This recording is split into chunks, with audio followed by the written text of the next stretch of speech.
ओम शांती। आज आहे 4 नोव्हेंबर 2025 ची मुरली। महावाक्य आहे,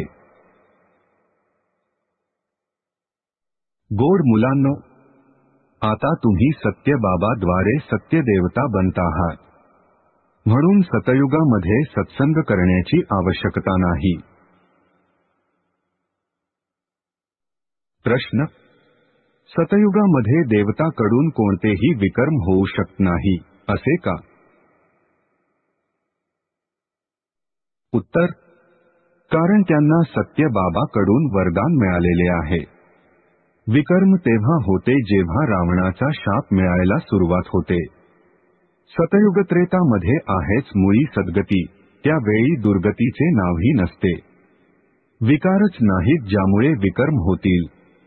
द्वापरकलियुगामध्ये सर्वांची दुर्गती होते, त्यामुळे विकर्म होत राहतात। या देखील समजून घेण्याच्या गोष्टी आहेत।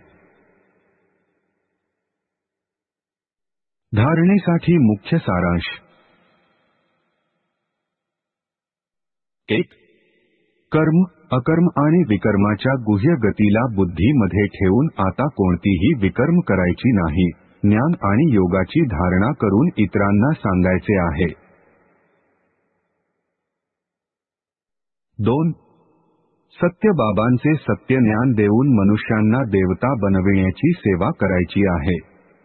विकारांच्या दलदलीमधून सर्वांना बाहेर काढायचे आहे। आजचे वरदान आहे, अलौकिक नशेच्या अनुभूतीद्वारे निश्चयाचा पुरावा देणारे सदा विजयी भव। अलौकिक रुहानी नशा निश्चयाचा आरसा आहे।